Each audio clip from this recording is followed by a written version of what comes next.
It's a pleasure to introduce our next keynote speaker for today.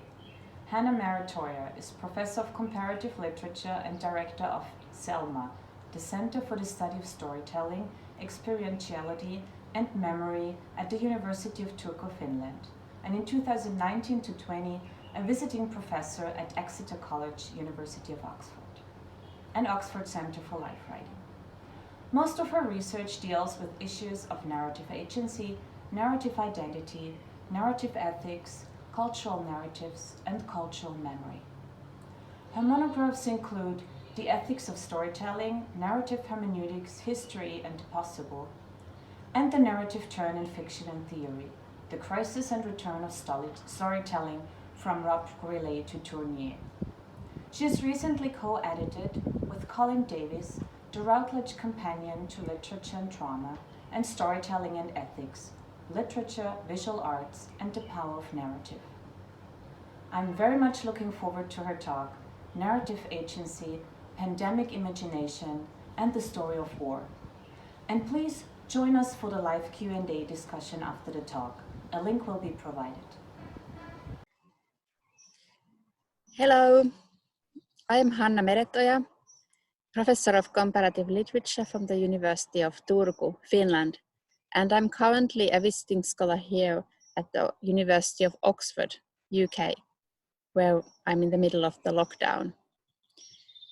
And in my talk entitled Narrative Agency, Pandemic Imagination, and the Story of War, I'm going to address the narrative imagination concerning the current coronavirus pandemic, and particularly the way in which it has been dominated by a problematic narrative of war.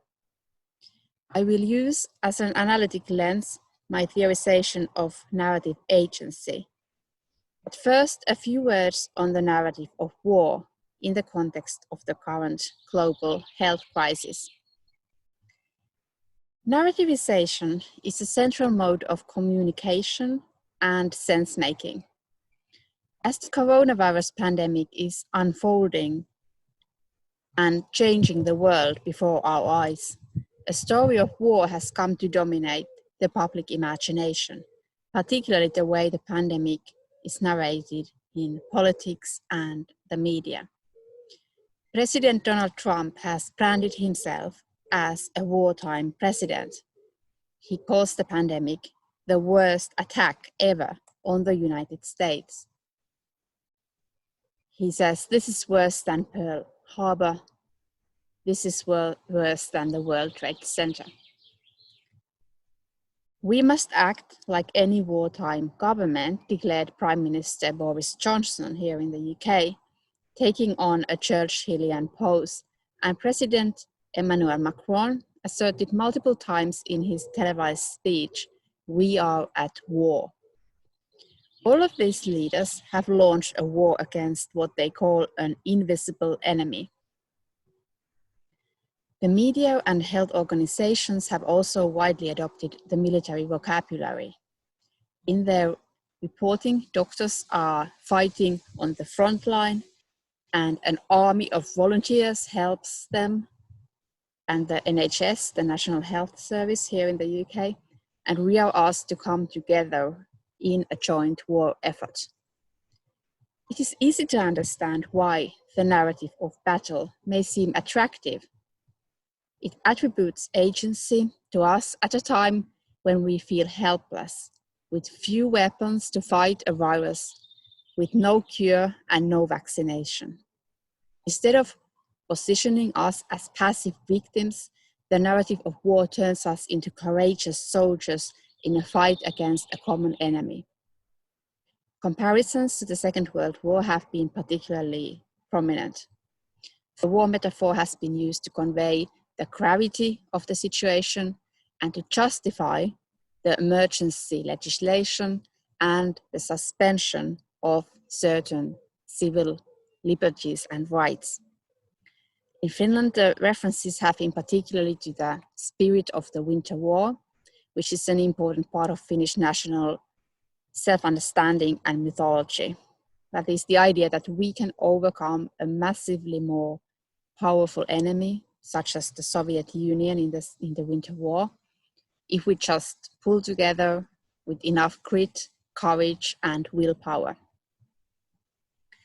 So, the use of the war narrative is understandable. But the problem is that we are not soldiers, and this is not a war. The story of war is used to ascribe agency. First, to patients, second, to healthcare workers, and third, to the public as a whole. Each one of these three uses is deeply problematic. First, to talk about patients as battling for their lives risks implying that those who survive fought hard enough so that they made it, and those who failed to survive are losers who lost their lives because they lost the battle because they didn't have enough fighting spirit. The same problem pertains to using the language of war in depicting cancer patients as warriors or fighters. As I went through breast cancer treatments myself last year, I was struck by how often I was praised for battling so bravely. I endured grueling cancer treatments, but I did not go into battle. I had to deal not only with the prospect of possibly not seeing my children grow up, but I also had to deal with normative optimism, the pressure to be positive in the right kind of way, that the way that fits the preferred cultural narrative of fighting cancer with courage and optimism. As if one could be healed by just having the right attitude and enough willpower. And yet there is no research to suggest that strong fighting spirit would help to survive either the COVID-19 or cancer. In fact, research indicates the opposite, that military metaphors harm cancer patients. Those who recover from cancer or COVID-19 are fortunate, but should not be praised for a successful battle any more than those who die should be blamed for not fighting hard enough. No one wants to die of these illnesses. Survival depends on access to treatment and on biological mechanisms such as the immune system of the patient, not on psychological traits such as courage, optimism, or fighting spirit. This is not the story people want to hear. Emilia Nielsen has written a great monograph on the problems of the standard cancer story and on alternative stories that she calls disruptive breast cancer stories, which make room for a wider range of emotions linked to the experiences of cancer. They are stories of anger and grief that people don't want to hear. And I would add that people generally also don't want to hear stories of death or stories in which psychological traits or actions play little role in whether we survive or not. Stories in which the survival is not the result of a courageous battle. We are used to the idea that good stories have heroes, and stories of anger, death, or blind biological mechanisms have no proper heroes. In fact, death or survival in war is also, at least for common soldiers at the front line, more or less up to random chance. But we like war stories in which heroism plays a crucial role. That is, stories in which soldiers are agents whose courage and cleverness makes all the difference. When patients are compared to soldiers in battle, it is precisely to emphasize the significance of fighting spirit and courage and toughness as factors crucial for survival. Even when we do not explicitly think that psychological traits determine survival, the language of battle may lead us to such assumptions. When Johnson was treated for COVID-19 in intensive care, Trump declared that Johnson will surely make it because he's such a special person, such a strong person. He said he's strong, resolute, doesn't quit, doesn't give up. So, is the implication that those who lose the battle are quitters, weak persons? Do they die because they give up? We are all potential patients, and we are urged to prepare for the fight by keeping ourselves fit and healthy. This is another way of overplaying the power of individual agency and distracting us from structural inequalities such as exposure of lowest income workers to the virus. Narratives are a way of ascribing agency to patients by suggesting not only that they can affect the cause of their illness, but also that they play a causative role in bringing about their own illness. Humans have a strong need to ascribe agency, particularly when things go wrong. It increases an illusion of control by suggesting that the catastrophe only affects people who have not taken the appropriate steps to stay safe. People who fail to be strong and alert soldiers in this war against the invisible enemy. This applies again both to cancer and COVID-19. A healthy lifestyle and alertness are supposed to make us invulnerable. It can feel reassuring to think that most patients have so-called underlying health conditions, or at least patients who die of the illness, and many of them have less than optimal lifestyles, such as smoking or obesity. But the truth is that life is fragile and we are all vulnerable. Both cancer and COVID-19 can hit anyone. I had no known risk factors, and yet I got cancer at a young age, completely out of the blue. It has made me realize how much my life was governed by a false illusion of control. I thought that if I just keep myself super fit, have a healthy diet, have children young, breastfeed them at least a year each, and do all the so-called right things, nothing could go this wrong. So I never smoked, was never overweight, and yet the cells started to divide in my breast uncontrollably. I had simply bad luck, and it is terribly hard to accept that it is beyond my control whether the cancer comes back or not. With the pandemic, we also have to learn to live with the fundamental uncertainty and lack of control that's linked to this situation. Secondly, healthcare professionals are not soldiers any more than patients. They are important agents in responding to the pandemic. Sure, doctors practice agency in making vital decisions about treatment and care as they try to keep patients alive.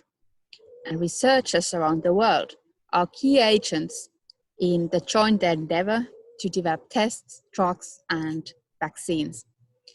But what healthcare professionals practice is care, not war.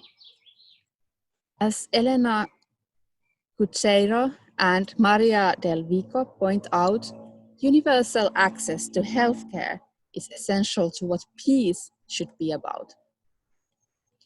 The narrative of war is also used as a legitimating discourse.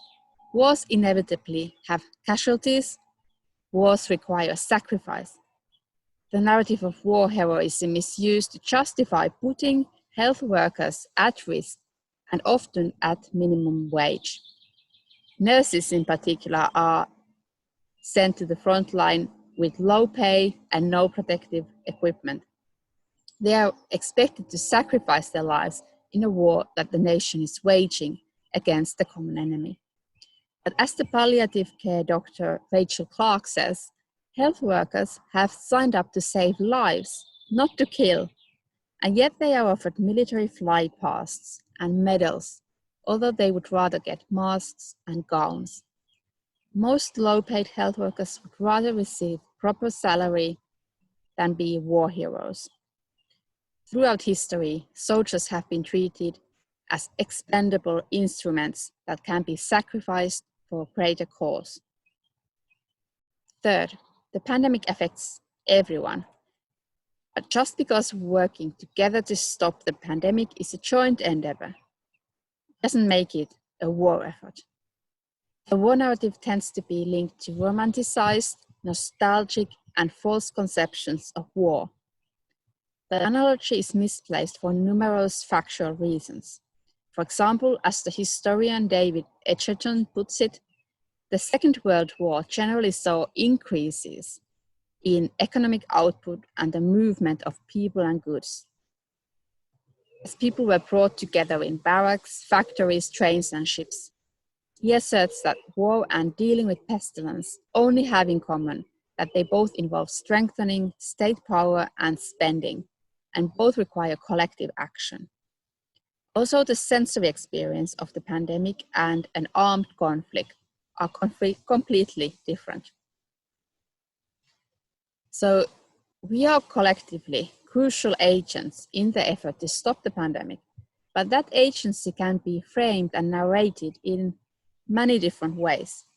The language of war tends to present citizens as soldiers who follow orders from military leaders. It's an undemocratic way of framing the situation.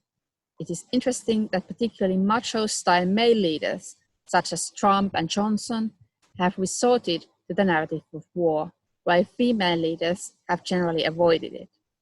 Angela Merkel, for example, has consistently emphasized the power of people in a democracy and narrated the crisis as a crisis in which the values of democracy are and should be respected, and people together should find the best way forward. And now I return to the notion of narrative agency. And I will then briefly outline my approach to that notion, and then further analyze the problems in framing the pandemic in terms of a narrative of war. So I first developed the notion of narrative agency in my book, The Ethics of Storytelling, which came out from Oxford University Press in 2018. In that book, I provide a model for analyzing and evaluating narratives from an ethical perspective by using an evaluative model, which consists of 6 evaluative continuums. For example, by looking at whether narratives expand or diminish our sense of the possible, cultivate or distort personal and cultural self-understanding, and promote or impair our ability to understand the experiences of others in their singularity.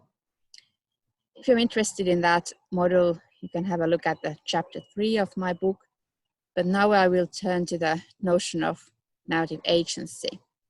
This concept has been used to emphasize the role of narrative self-interpretation in the process that brings about the integration of the self over time. As Catriona Mackenzie puts it, the concept is linked to an understanding of such narrative integration as dynamic, provisional, and open to change and revision. I argue, however, that the narrative dimension of our agency is not only at play in processes of self-interpretation, but is more broadly a constitutive aspect of the ways in which we participate through our actions and inactions in narrative practices that perpetuate and challenge social structures. Narrative agency is part of the same conceptual family as narrative identity, which also emphasizes the processual, dynamic, and anti-essentialist nature of the construction of a sense of self over time. The concept of identity, however, is linked to the question of who, whereas the notion of agency shifts the focus to action, to our ways of acting and affecting the world. So I mean by narrative agency, our ability to navigate our narrative environments, to use, interpret, and reinterpret narratives that are culturally available to us, to analyze and challenge them, and to make choices over how we narrate our lives and relationships and the world around us. Narrative agency can be amplified or diminished. Amplified narrative agency can manifest itself, for example, as a stronger awareness of one's possibilities of action in relation to one's narrative environments, or as the ability to construct counter-narratives that challenge culturally dominant narrative models. We should also acknowledge that agentic power is unevenly distributed across the globe and in societies. It is easier for members of privileged groups to choose the narratives they live by than for those who are in precarious or vulnerable positions. In my book, I developed the approach of narrative hermeneutics by building on the Rickerian hermeneutic tradition of theorizing narrative. I propose conceptualizing narrative as an interpretative activity of cultural sense-making, in which experiences are presented to someone from a certain perspective, as a part of a meaningful, connected account. It has a dialogical and a performative dimension, and is relevant for our understanding of human possibilities. I can't go into detail here, but I just want to emphasize that for me, a crucial dimension of narrative is that narratives shape our ability to imagine different possibilities of thought, affect, and action. I take the three central dimensions of narrative agency to be narrative awareness, narrative imagination, and narrative dialogicality. So with narrative awareness, I mean awareness of culturally available narratives that affect people's lives by functioning as models of sense-making. In our culture, there are certain dominant ways of talking about different aspects of life, such as success, motherhood, or illness. Cultural narrative models affect us whether we like it or not, and bringing them to the level of consciousness and conscious reflection allows us to evaluate them critically. Narrative awareness involves self-understanding concerning what kind of narratives we use in making sense of our lives, and also what I call perspective awareness, which means awareness of how each narrative is told from a certain perspective and involves interpretation, selectivity, and meaning giving. It is awareness of how each story can be told differently from someone else's perspective, interpreted by someone else. And secondly, narrative imagination refers to our ability to imagine beyond what appears to be self-evident in the present, and to creatively and critically engage with cultural narrative models. The notion has been discussed by several narrative scholars, from Malte Nussbaum to Jens Brockmeyer, who links it to the creative what-if dimension of our everyday actions, and to Molly Andrews, who describes imagination as a social faculty at work when we think about our lives as they have been lived and as they might be led. Mark Freeman associates it with narrative reflection on the goals and objectives that direct one's actions and the imagining of one's future self, a self that will be or should be. For me, narrative imagination involves cultivating one's sense of the possible. With the sense of the possible, I mean our sense of how different worlds function as spaces of possibility in which certain experiences, affects, thoughts, and actions are possible and likely, and others are impossible or unlikely. The sense of the possible also refers to our ability to imagine how things could be otherwise. And then thirdly, narrative dialogicality refers to how we become who we are in relation to other agents in the world. That is, in a fundamentally dialogical and relational way. Narrative dialogicality means our ability to enter in a dialogue with others and their stories. In psychology, representatives of the so-called dialogical self theory, such as Hermans, have emphasized that we are constituted in dialogical relations with other people by internalizing the voices of our significant others, so that we entertain a dialogue between different voices within ourselves. Although all narratives are dialogical in the sense of taking shape in dialogue with other narratives, some narratives particularly emphasize their narrative dialogicality by foregrounding how every story can be told from multiple perspectives. The ability to enter in a dialogue with others requires fundamental openness and responsiveness, courage to be exposed to the other and let the other challenge one's preconceptions. What I've called non-subsumptive narratives function in the explorative mode. Instead of subsuming the other under a pre-given mold, they engage with the singularity of the other's experience by being fundamentally open to the other. Narrative dialogicality also involves the ability to participate in creating what I've called narrative in-betweens, intersubjective spaces that make it possible for us to imagine new relationships and communities, and therefore to create conditions for new forms of solidarity and social change. Okay, so if we now turn to looking at the narrative of war in the context of the coronavirus pandemic, in terms of these three aspects of narrative agency.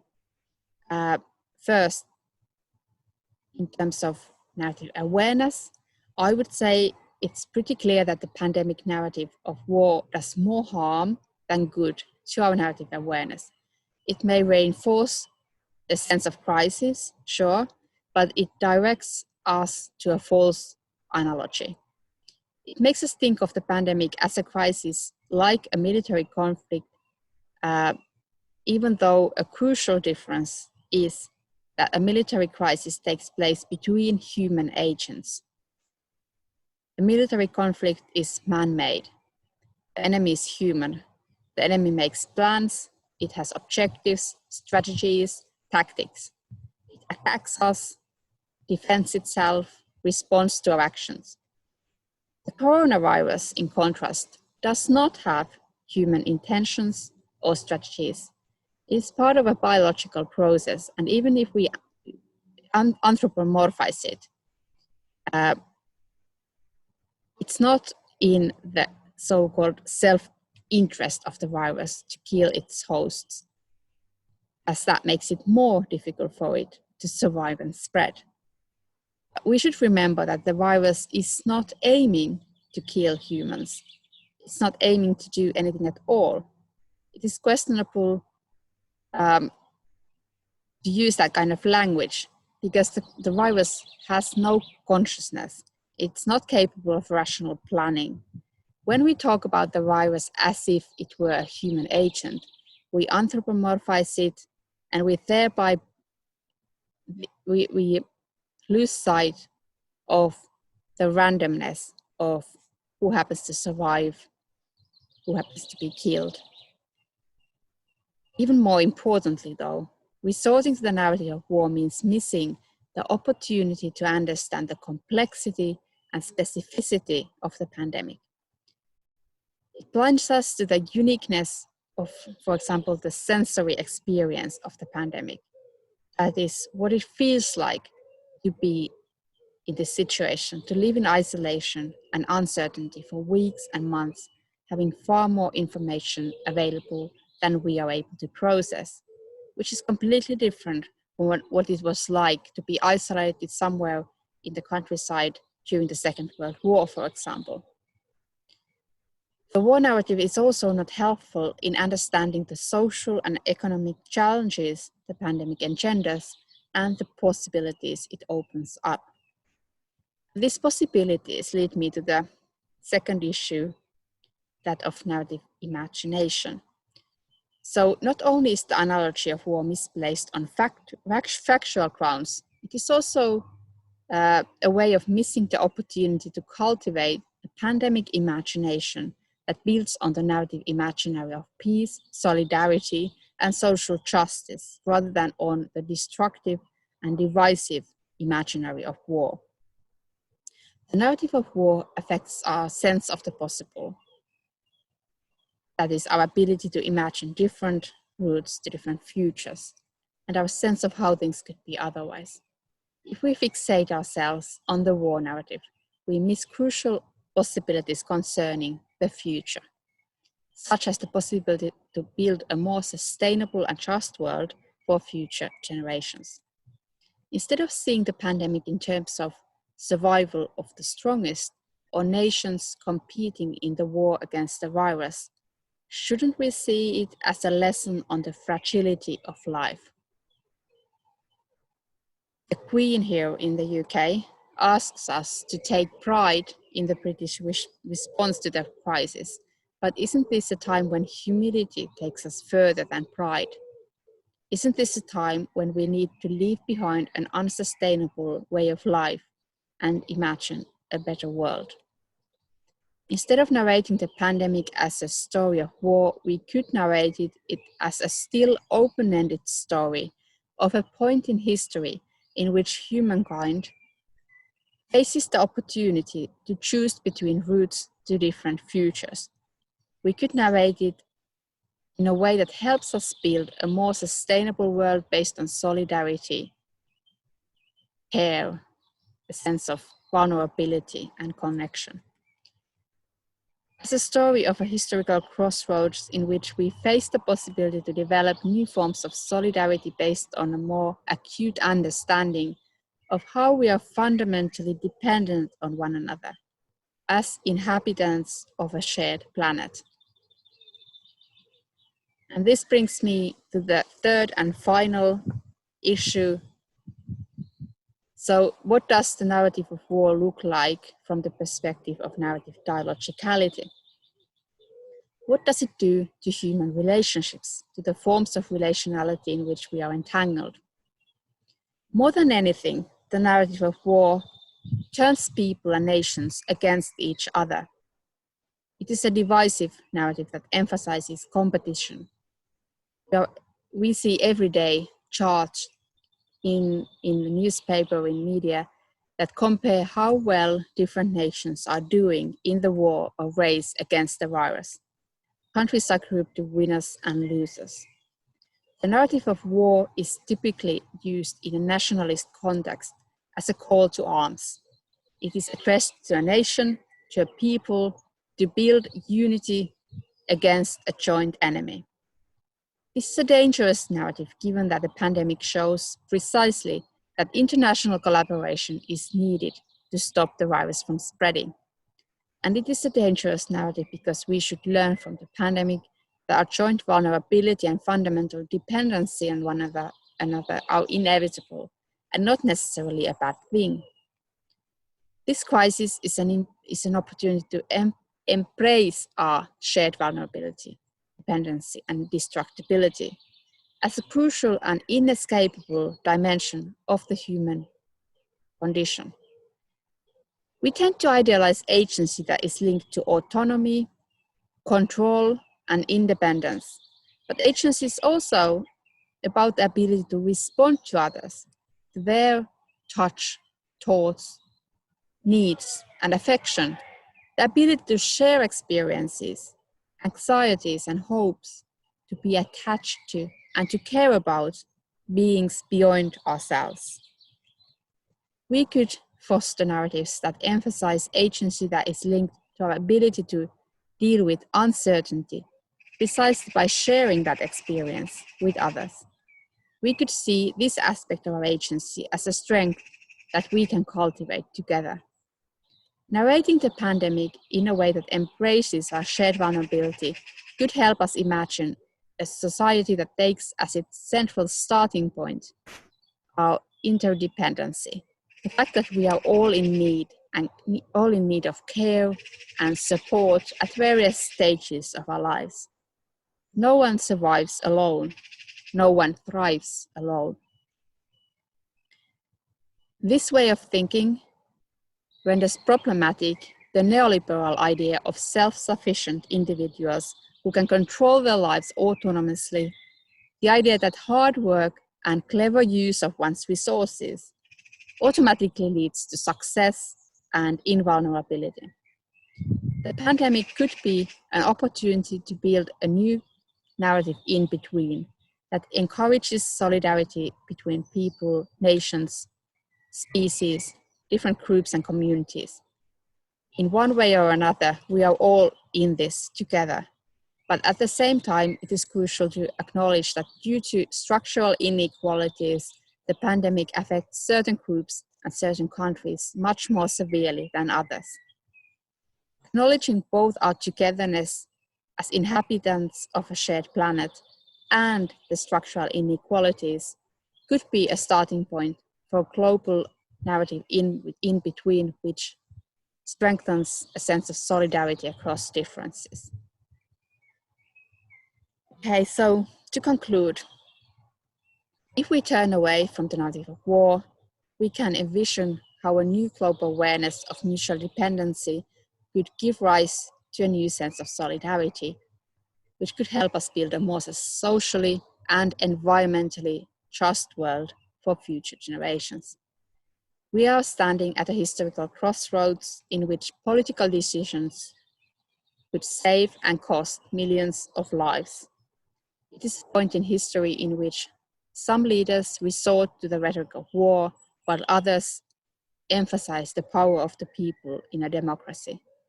Our power to work together for a more just and sustainable future. It is a historical moment in which we can practice our narrative agency by cultivating our sense of the possible, our sense of how things could be. The future of humankind depends on the path that will now be taken. That path largely depends on how we narrate the pandemic and the lessons to be drawn from it as we move forward towards a post-pandemic world to come. In this moment, I hope that we can cultivate narratives that hold open the possibility we now have to leave behind an unsustainable way of life and to imagine a world based on solidarity, care, and a sense of connection.